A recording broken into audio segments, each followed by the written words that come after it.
Hey, ndị be anyị ụlọ eje o. Ọnwa Adakụ Adamma. Adakụ Adamma, Adakụ Adamma. Ada. Asị m ka m bịanụ. Lee anyị mekwula peji lawo. Njike omume nwa onye Igbo m kwesịrị ịwụ. Anyị mụ woro shi. Lee ezigbote nwa onye Igbo nwere ihe eji ama mgbe gboo. Ọ bụrụla nwa onye Igbo ahụ nwata a gaghị ewugboro 10 ihe ya alụwo ndị emelo good morning ndị emelo ịbọkwara ede emelo ole ekele ọrụ nwata ka ọ wụ ikele okenye n'ala Igbo mana ilezi anya ha ịhụla ekele ji nwanyị ala o nwere ụfọdụ sef ịhụ nne onye Igbo ya na nwa ya ala aga nwa ya ha ekele ha ọ achị ọkwali okele kwere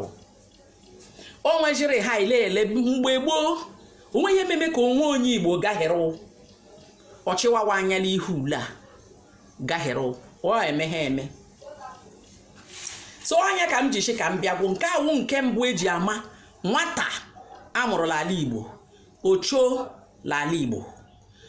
woo wụrụkwa nwa onye Igbo ọ ihe eji ama ya ihe labụ eji ama nwa onye Igbo ọ bụrụla lee nwa awa onye Igbo ọhụ okenye ka okenye mpa ihe nke ihe o emewu ochiriwa aka shewo njokwa nyapara nyanyerewa aka para ihe aha ịhụkwara ya onyerewa aka parị mana ọ achị ogwo gụnye ya ego inyebekwana nwa ahụ ego ọjụ shilanye ya ewuho ọhịa eji ama ndị Igbo mana ile eleji anya n'ụwa ha ịmakwana onwe ka ihe eshi ji awa ahụ gụpara ihe la agashi nwata nyapadero ha fụkwa nke aghachi la ndụ ntọ karịkajiri nke ahụ nke ndụ ntọ nwa ahụ nwere ike ịshụ ego ole ka ihe enyi bifo nyapara ihe ahụ ọ bụla ọ ka meghewu o megwu m ịhụla agwa ndị Igbo ji nwayọọ nwayọọ ala onye Igbo la ahụ ka ị ya aga ọ bụrụ ụzọ ma ọ wụrụ ihe ndị ndụ aṅa ka ị ya eme ihe ala ahịa wahụ onye Igbo ahụ enyerewa aka mgbe gboo nwa onye Igbo alaghị ekwe ka emegide nwanne ma ọ ka egbuo nwanne onweghị ịmagbo nwa onye Igbo ọbụla mmeche ụma lọbara awụsara mmadụ gbuo mmadụ n'ezinụlọ ọbara ahụ mwụpụrụ dị ya ihe arụ abatagwo la ngwuru onweghị onye mma ekwe ka ihe arụ batala ngwuru mana ulule elele m anya ha ọ kaji nkụ la ngwuru a ka alụ ụmụ ajịla abụfụọ nke arara ibi rịnya ọ ya emeghegwo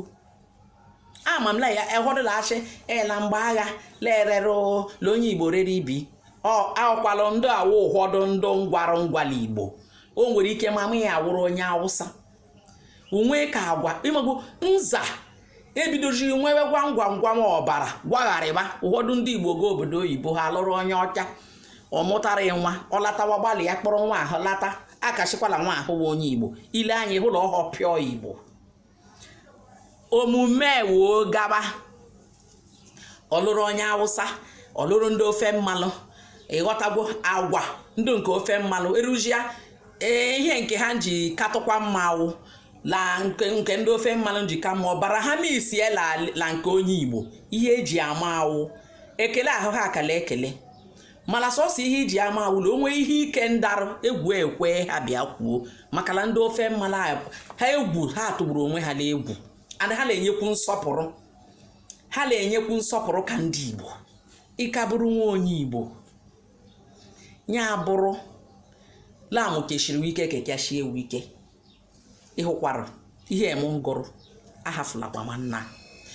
marụla ị gara asọpụrụ okenye nwa onye Igbo la asọpụrụ okenye